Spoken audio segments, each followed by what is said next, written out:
As with many great works of fiction, God of War is a perfect example of how religious allegory and myths can be used to tell stories about the human psyche.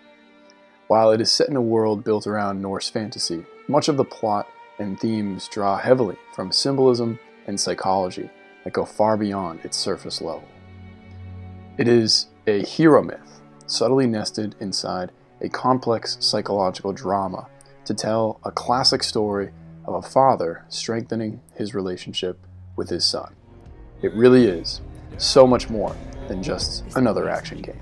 He is your son, and he needs his father.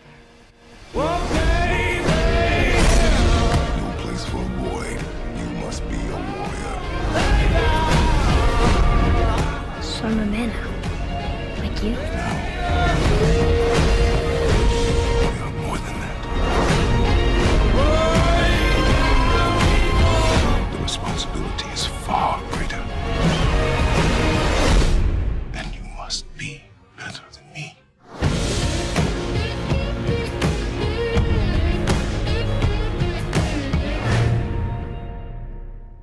Our story's hero, Kratos, is introduced as a man whose family has almost completely fallen apart. Externally, he mourns for the recent loss of his wife and must embrace his role of raising his son alone, a relationship with whom is in freefall. And internally, Kratos is struggling to understand his role as a father, while conflicted about his past and if he's worthy of this commitment.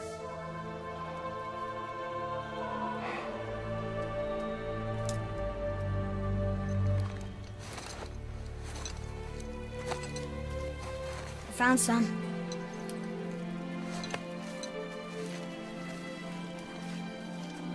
Get in the boat, boy.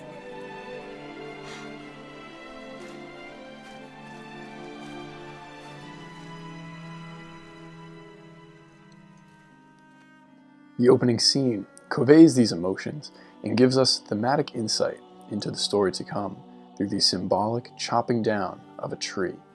Axis Mundi is an idea represented universally across mythology and religion. It is the expression of where earth and heaven are connected, or where humans and gods are linked. It is the cosmic axis, or world pillar, or world tree. Visually and artistically, this is represented in many different ways, but it is always represented as a movement towards the center. In Christianity, it's symbolized by the cross, and in the architecture of churches. In Norse mythology, this is symbolized by the world tree, Yggdrasil. Yggdrasil appears in only one form about midway through the story, and at which point the center has been breached, creating an image of many fractured worlds. For Kratos, though, this tree is representative of his connection to those other godly and mystical worlds, which he now despises. In a symbolic gesture, he's chipping away at the link between the gods and himself.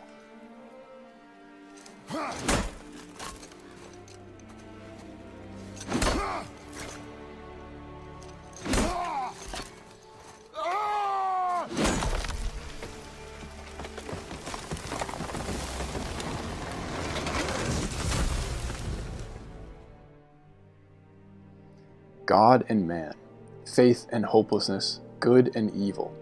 All of these symbols are set in opposition to one another and are omnipresent in mythology and religious stories. The human ego, as well as the hero and protagonist, discriminates between good and evil, light and dark. The reconciliation of these opposing forces, either through combat or conflict, is one of the primary ways in which great stories are resolved. In the beginning, Kratos is a flawed character, one who believes he is far from redemption, and therefore unworthy of his responsibilities. His wife's dying wish is for him and his son to spread her ashes from the highest peak in the realm. Kratos resents this, and subsequently he is often cold and unsympathetic to his own son, who he views as more of a burden and his youthfulness more of a weakness. This is akin to Kratos' own lineage, As a son of Zeus from Greek mythology, he frequently displays similar emotions of indifference and neglect to his role as a father. Many Greek myths, after all, were told as isolated family dramas. Fatherhood is contrasted in Norse mythology as Odin, the All-Father of the Aesir pantheon of gods, who has more of a complicated relationship with his children. Odin's role is more about the desire to control all aspects of the world and his family, and he does this by seeking power and wisdom above all else. Under the hypothesis of George Dumzil, the gods represent a structure of a family and society. Odin is assigned one of the core functions in the Indo-European pantheon, as a representative of authority corresponding to the Hindu Varuna, who is fury and magic, as opposed to Tyr, who correspond to the Hindu Mitra, law and justice, while the Vanir gods represent the third function, fertility. Under this model, Kratos must overcome his temptations for chaos and neglect, like Zeus, and for power and control, like Odin. The journey may be to climb a mountain, but for Kratos, it is a campaign inward into his own personality as much as it is outward.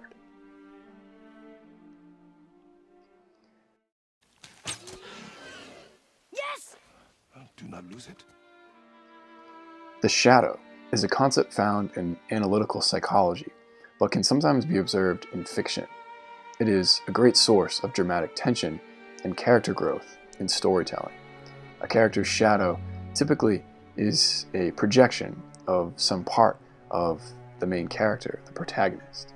This is portrayed dramatically as either a similar personality or someone they relate to. Kratos' shadow is his son Atreus, who shares similar qualities to Kratos as a character, as well as the tragic Greek mythological figure. The mythological Atreus has many ancient narratives where he appears in. In one popular story, Atreus and his brother Theseus kill their half-brother Chrysippus in an attempt to acquire the throne of Olympus. The conflict sees Atreus in a spiraling drama that destroys many of his closest relationships in the process. Norse Atreus and Greek Atreus share many similar qualities. They act on rage, desire power, and often struggle to understand their place in the world. But the tragedy of Greek Atreus exists as an ominous warning to what's at stake should Kratos fail to guide his son to a more righteous path.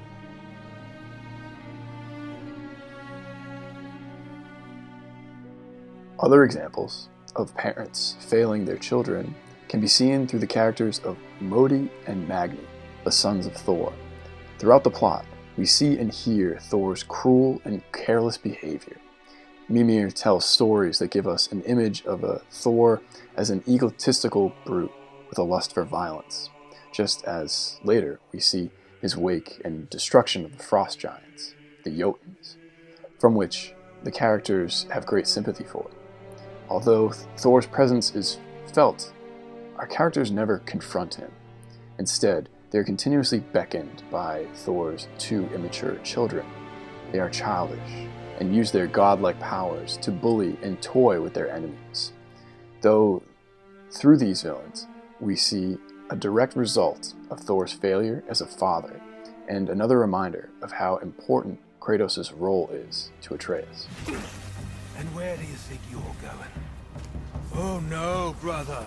The little freak's got a bow. What are we gonna do? The psychological theme of Kratos' internal struggle is explored more deeply through the Alfheim realm. When Kratos and Atreus must attain the light of Alfheim to continue their journey, the two characters are thrown into a conflict of light and darkness, much like the conflict that lies deep within Kratos. It's here that the complicated nature of good and evil existing as a balance is revealed. Kratos pretends not to care for the results of these conflicts, but his true internal battle is not with him choosing sides, but rather neglecting his responsibilities and his desire to give up. You're giving me your axe. I'm letting you hold my axe. It's not a gift. Still.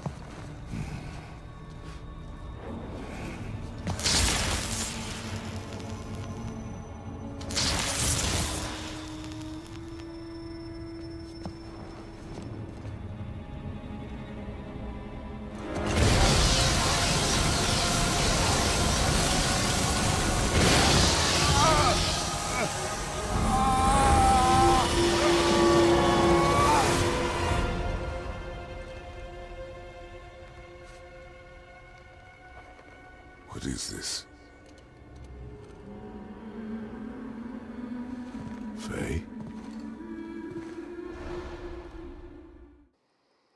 At the end of Alfheim, Kratos comes closest to confronting his desire to give up in a dream sequence when he is tempted by repressed visions and emotions pulling him deeper into his subconscious.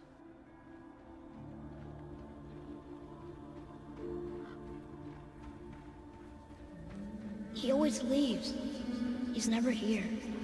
He doesn't want me and he never will. One of the world's foremost analytical psychologists, Carl Jung, analyzed dreams and their connection with mythology and religion. Jung theorized that there are deep, primal patterns that occur in the psyche as a result of evolution. He called these patterns archetypes, which have evolved along with the rest of the human brain. These archetypes are found universally in every person and from every culture. Since these patterns have continually emerged in our stories, myths, and dreams, we have the opportunity of gaining a deeper understanding of their psychological significance. Atreus also feels the results of these conflicts and is torn by Kratos' deceptive behavior. Rather than admitting his flaws and his past to his son, Kratos continues to lie and create a void of distrust between the two characters. Moments.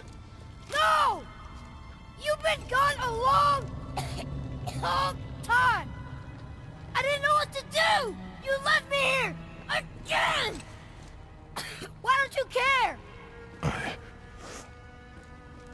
That's impossible. We should go before they come back. I hope you got what you needed. There is a striking resemblance to this phase of the story and the origins of the god Loki, whose struggle with his own past leads him into constant mischief with the Aesir gods. The longer Loki's truth is kept from him, the more malevolent he becomes. So you value your privacy more than your son? I'm going to cut off your head now. Fair enough. In order to complete his path to becoming a hero, Kratos will need to learn trust. The first phase of overcoming these lies and learning trust is that Kratos will need to trust himself. He must embrace and overcome his own past before he can help Atreus deal with the nature of who he is. When Atreus is sick, Kratos is forced to realize that he has no choice but to confront himself and face his own demons in order to save his son. The storm is a metaphor for the chaos that Kratos has repressed, but has now been released along with his deepest and darkest self-denials.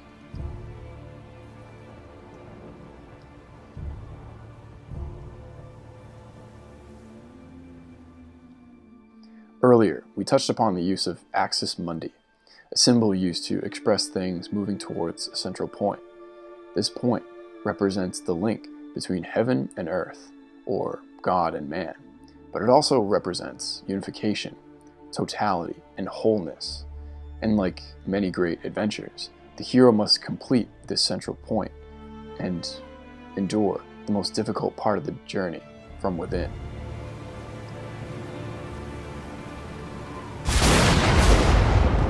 Get out of my head. From the perspective of psychoanalysts like Carl Jung, Eric Newman, and a great many others, the reason the mythological hero must travel downward through the underworld and through death is to make a symbolic connection with the unconscious. When a bridge is formed between the upper and lower worlds of the human psyche, the ego can discover the truth about the self, which is a symbol for all the dimensions of one's personality, both conscious and unconscious, both good and evil. Psychological transformation is what results from the unification of the opposites. Put as much distance between you and the truth as you want. It changes nothing. Pretend to be everything you are not. Teacher, husband, father. But there is one unavoidable truth you will never escape. You cannot change. You will always be a monster. I know. But I am your monster no longer.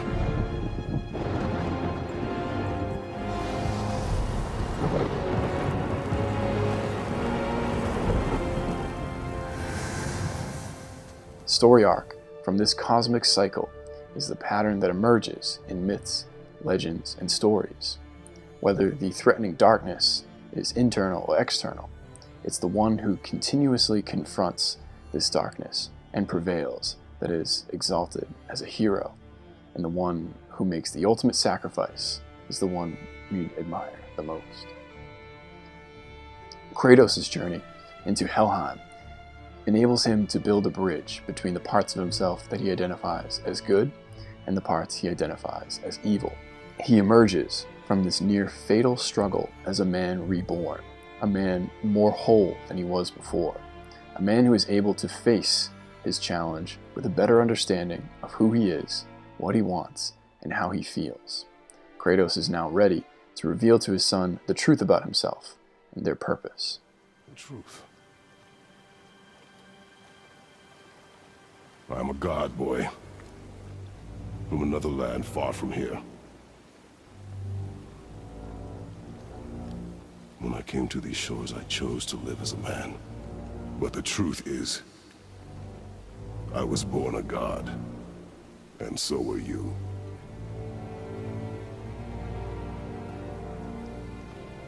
Boy, have you nothing to say?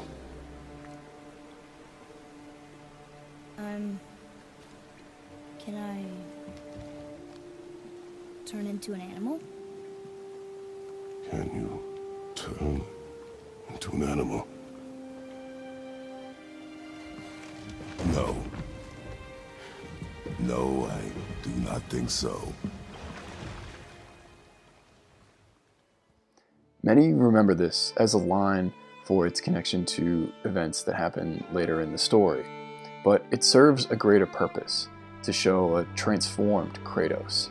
He finally accepts his son's youthfulness, not as a weakness, but as part of who he is, and takes the first step of many to becoming the father his son needs. What sorts of things can I do? Can I fly? Or turn invisible?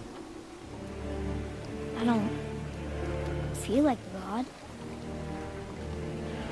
I do not know the reach of your godhood. But over time, you will learn. God of War is special this way. It's much more than a story about mythology. It uses many themes, symbols, and psychology to create its own piece of Norse legend.